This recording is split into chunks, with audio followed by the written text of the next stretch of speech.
नमस्कार दोस्तों, जैसा कि आप थंबनेल देख के समझ गए होंगे, अगर आपने किसी भी बैंक से लोन ले रखा है, क्रेडिट कार्ड ले रखा है और बैंक के रिकवरी एजेंट आपको परेशान करते हैं, तो आपको घबराने की कोई जरूरत नहीं है। अगर आप असमर्थ हैं पैसा दे पाने में और आपकी मानसिक टेंशन बढ़ती जा रही है और हालात इतने खराब हो गए हैं कि आप आत्महत्या तक करने की सोच रहे हैं, तो आप रुक जाइए। आप ऐसे कदम के बारे में ना सोचें। आप इस तरह की सोच को अपने दिमाग से बाहर निकालकर अपने आप में परिवर्तन लेकर ये चीज सोचें कि कैसे इस समस्या से निपटा जा सके। समस्या कुछ नहीं है, सिर्फ आपके दिमाग का बनाया हुआ फितूर है। हम सभी कभी ना कभी समाज में अपने कारोबार के लिए, अपने फैमिली के लिए लोन लेते हैं। हमारी आर्थिक स्थिति जब तक ठीक रहती है, हम लोन की किस्त की अदायगी करते हैं। समय हमेशा अनुकूल नहीं रहता। कई बार ऐसा होता है कि स्थिति हमारे बिल्कुल ना चाहते हुए भी विपरीत हो जाती हैं और हम ईएमआई दे पाने में असमर्थ हो जाते हैं। बस शरीफ आदमी की दिक्कत यही होती है कि वो रोता है और कहता है कि यार देखो, अडानी, अंबानी, माल्या सब पैसे लेके देश से भाग रहे हैं या इनके कर्जे माफ़ हो रहे हैं और हमारे क्यों नहीं हो रही। अभी मैं आपको एक छोटा सा एग्जांपल देता हूँ। बायजूस नाम की एक टेक कंपनी है। इसके सीईओ के ऊपर कम से कम हजारों करोड़ का लोन और बकाया है, लेकिन सरकार इसका बाल बीमाका नहीं कर सकती क्योंकि इसको अपने अधिकारों का पता है। कानून जो एक राजा, एक बहुत बड़े उद्योगपति के लिए, एक बहुत बड़े बिजनेसमैन के लिए या नेता के लिए है, वही कानून एक साधारण व्यक्ति के लिए भी है। हम जैसे लोग शराफत का चादर ओढ़े हुए हैं, इस वजह से हमें सरकार परेशान करती है। एक्चुअल में सरकार परेशान नहीं करती, सरकार हमारे समस्याओं के ऊपर कोई एक्ट नहीं करती कि अगर आपके ऊपर कर्जा अधिक है और आप किस्त की अदायगी नहीं कर पा रहे तो आपको क्या क्या करना है। आमतौर पे मैं 1 मिनट के अंदर आपको समझाना चाहूँगा कि कर्ज के दलदल में हम फंसते ही क्यों हैं।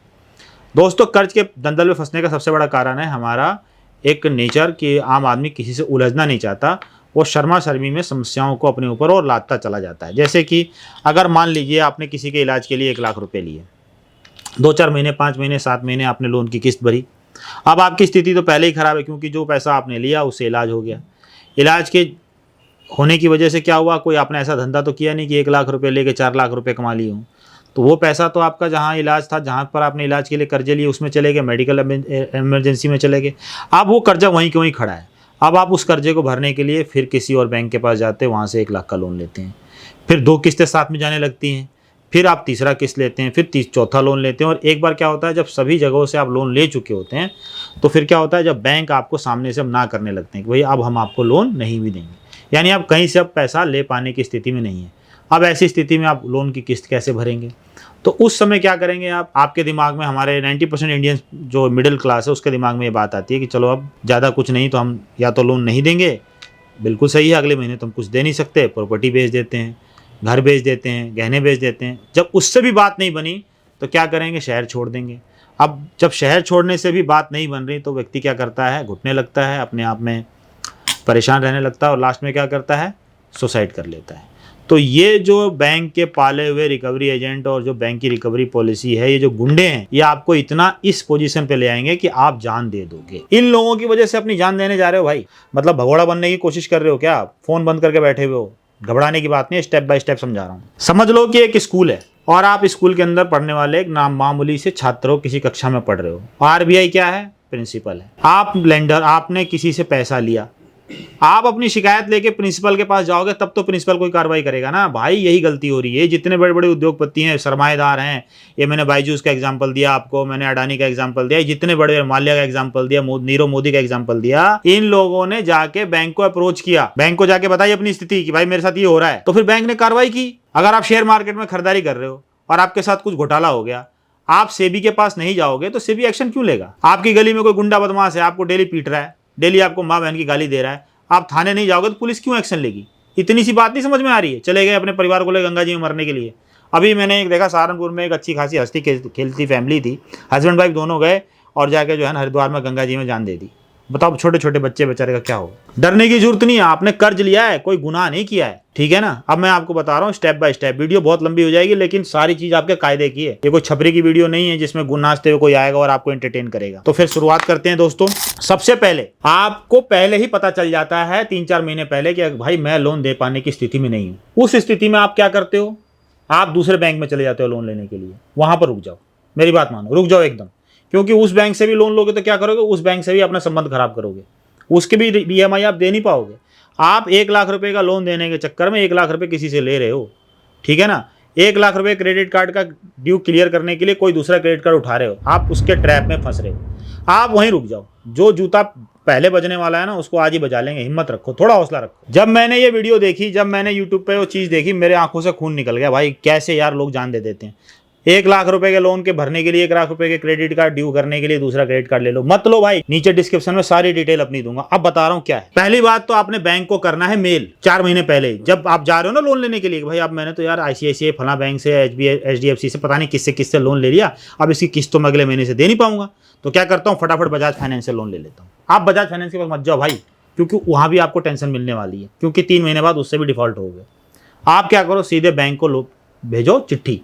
मेरे साथ कई मेरे क्लाइंट ऐसे आते हैं जो कि पैसा उठा के लोन भरते हैं और उनको 4-5 महीने पहले ही पता चल जाता है कि भाई मैं अब डिफॉल्ट होने वाला हूं, लेकिन वो मेरे पास 4 महीने बाद आते हैं, पहले नहीं आते। वो क्या करते हैं, वो फटाफट क्या करते हैं, 4 महीने तक रोते गाते लोन भरते हैं।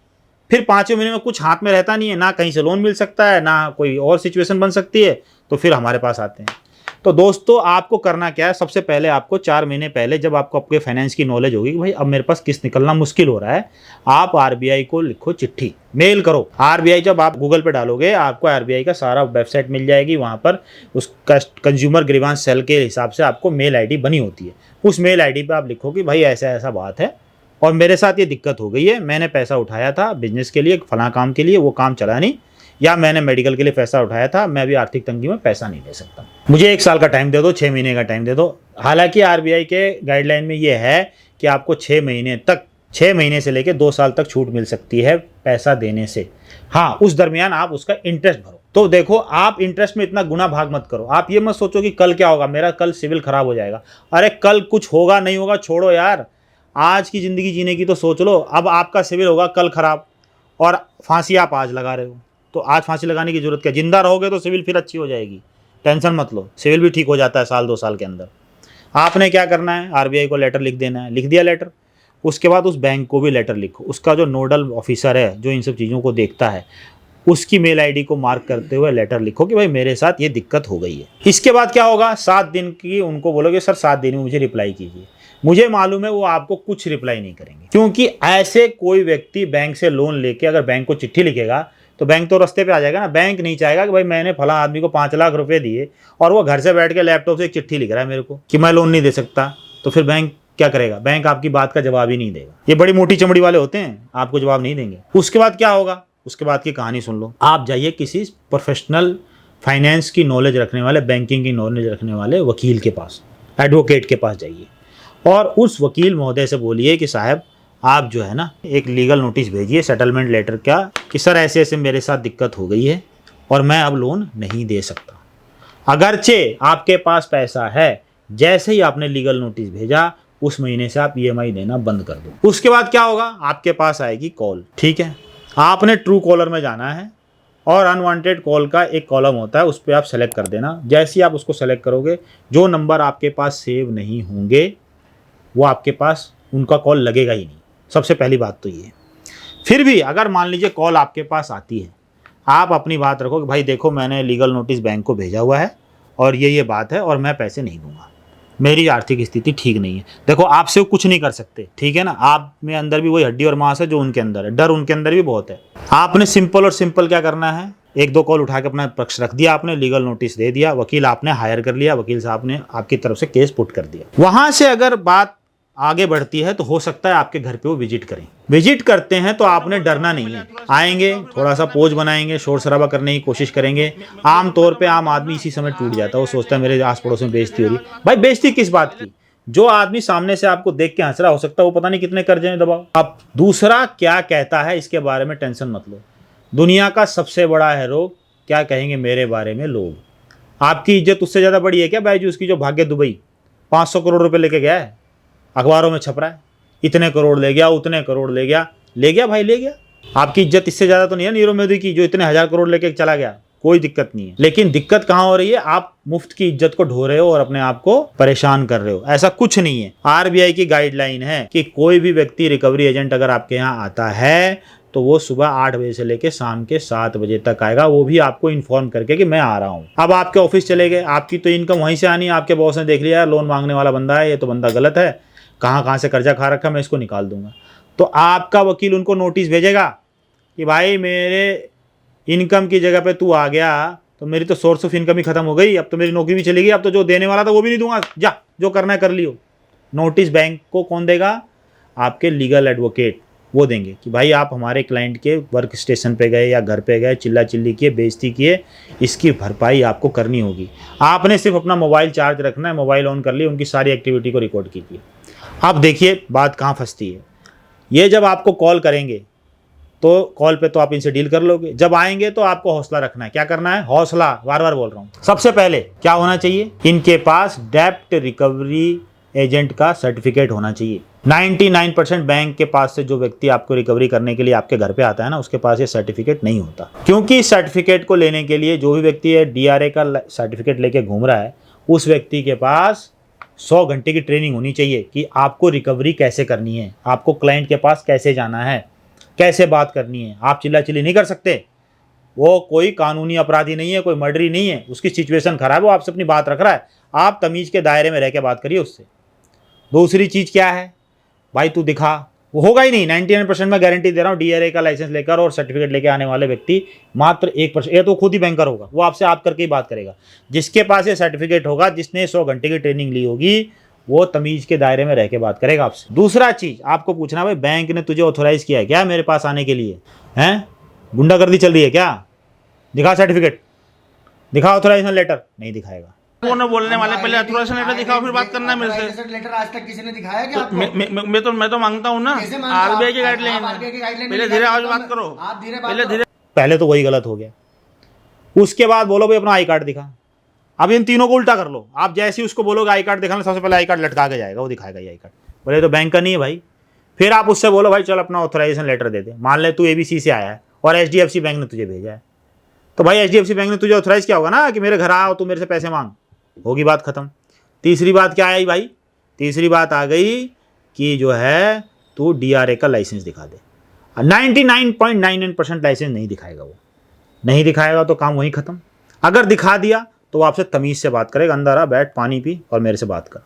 बदतमीजी नहीं चलेगी। अगर बदतमीजी करता है तो उसकी रिकॉर्डिंग आपके पास होनी चाहिए, फिर काम आता है हमारा, समझे? नीचे दिए गए नंबर्स पे आप कॉल करें, हमारे पास ये सारे दाव पेच हथियाने का तरीका है, मैनेज करने का तरीका है। हम भेजेंगे उनको लीगल नोटिस, हम उनके ऊपर केस करेंगे। अगर किसी रिश्तेदार के पास ये जाते हैं आपके, या उसको कॉल करते हैं, डिफेमेशन का केस करो आप। ये 3 महीने तक आपको परेशान करेंगे। इनकी लिस्ट होती है, बकेट 1, बकेट 2, बकेट 3।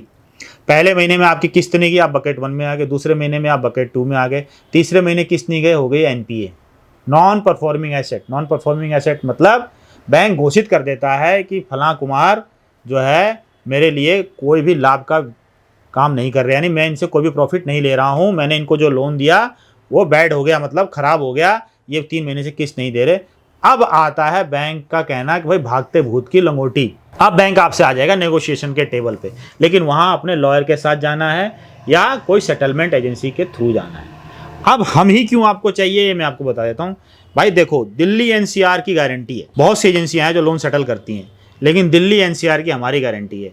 अगर दिल्ली NCR में आपके घर पे कोई भी रिकवरी वाला आता है, आपको हमें फ़ोन करना है। आप नीचे दिए गए नंबर पर फ़ोन कीजिए, हमारी लीगल टीम, और जितने बड़े वो 150 किलो का पहलवान लाएगा तो हम 200 किलो का पहलवान हमारे पास है, हम आपके दरवाजे पे आएंगे और लीगल तरीके से निपटारा करेंगे। हम कोई गुंडे नहीं हैं, लीगल तरीके से निपटारा होगा। तमीज़ के दायरे में अगर वो हैं तो तमीज़ के दायरे में हम भी हैं। आप अपने घर में बंद हो जाना, आराम से खाना खाना, TV देखना, हमारी टीम उनसे डील कर लेगी, ठीक है? तो आपको इस तरह के विचारों में नहीं आना कि मुझे जान देना चाहिए या मुझे ये करना चाहिए, मुझे वो करना चाहिए। एक बार इनसे भिड़ो और ये सेटलमेंट करेंगे। अभी मार्च का महीना आने वाला है, ईयर क्लोजिंग है, इस टाइम बैंक बहुत अच्छे सेटलमेंट के ऑफर देता है। मैंने ऐसे केस करवाए हैं, 17 लाख का लोन 2 लाख में हो गया, ठीक है? 20-22%, 15% पे भी कर देते हैं ये। और सेटलमेंट होने के बाद भी मत घबराओ, सेटलमेंट के भी अगर आपके पास पैसे नहीं है तो उसकी भी EMI बन जाती है। दोनों बातें हैं। मैं बैंक की तरफ से भी बोल रहा हूँ कि पैसा अगर लिया है तो देना होगा, लेकिन कैसे देंगे? आप अपनी शर्तों पे देंगे, सेटलमेंट करेंगे, रिक्वेस्ट करेंगे, कॉम्प्रोमाइज़ करेंगे, दोनों पार्टी करेगी और फिर जाके सेटलमेंट होगा। आपके पास एक हथियार और होता है, आपका चेक लिया, ले जाके डाल दिया कहीं। मान लीजिए आप दिल्ली में हैं, आपने जब लोन लिया होगा तो कुछ PDC चेक दिए होंगे उनको, वो चेक वो इसी दिन के लिए रखते हैं कि अगर आपका लोन डिफ़ॉल्ट होगा तो क्या करेंगे? आपको डराने के लिए सीधे ले जाएंगे और क्या करेंगे? आप दिल्ली में, चेन्नई में जाकर किसी बैंक में प्रेजेंट कर देंगे, वहाँ के कोर्ट से आपको आ जाएगा मैसेज, नोटिस आ जाएगा कि भैया आपने चेक बाउंस किया है, आप कोर्ट में हाजिर हो। अवेलेबल वारंट होता है। आपको कोर्ट से संपर्क बना के रखना है। आपने कोई चोरी नहीं की है, आपको कोर्ट जाना है, आपको आर्बिट्रेशन में जाना है, अपनी बात रखनी है। कोई कॉल आती है, 90% आपको कॉल नहीं उठाना, एक आधा कॉल से अपनी बात को रखना है। आपकी लीगल टीम काम कर रही है, आपके सेटलमेंट एजेंसी काम कर रही है, उनसे आप कोऑर्डिनेशन बना के रखिए। और दिल्ली एनसीआर की अभी हमारा उतना ब्रांच हमारे तो दिल्ली एनसीआर में ही काम है, ऑल इंडिया तो हम अभी नहीं कर रहे हैं। लेकिन अगर फिजिकल प्रेजेंस की बात है तो हम ऑल इंडिया में नहीं है, बाकी हम सारी सर्विसेज ऑल इंडिया में देते हैं। अगर फिजिकल प्रेजेंस आपको चाहिए तो दिल्ली एनसीआर में आप बिल्कुल टेंशन मत लीजिए, कोई हमारा एक्स्ट्रा चार्ज नहीं होता, कुछ नहीं होता। जो हमारे आपके साथ बातचीत है सिर्फ वही है, हम सेटलमेंट कराएंगे आपका और सारी रिस्पॉन्सिबिलिटी लेते हैं। लेकिन आदमी टूटता है रिकवरी एजेंट के घर पे आने पे, तो आपको घबराना नहीं है। जैसा मैंने बताया 3 चीज़ें बता रहा हूँ, पहले उनका आई कार्ड, फिर बैंक की ऑथोराइजेशन लेटर, फिर डीआरए का लाइसेंस लीजिए। कोई बदतमीजी करते हैं फ़ोन रिकॉर्ड कीजिए। अगर घर पे बाहर कोई हेंचमैन ताकतवर 3-4 बंदे ला के खड़ा करते हैं, तुरंत नीचे दिए गए नंबर पर कॉल करें। If you are from Delhi NCR we will reach within 1 hour, जो भी हमारे ऑफिस से संभावित डिस्टेंस होगा। तो डरने की ज़रूरत नहीं है दोस्तों, लोन के जाल से निकलो। और ईएमआई अगर नहीं भर पा रहे हो तो तुम चोर नहीं हो, तुम वक्त के मारे हो, वक्त के मारे का सहारा भगवान है। धन्यवाद।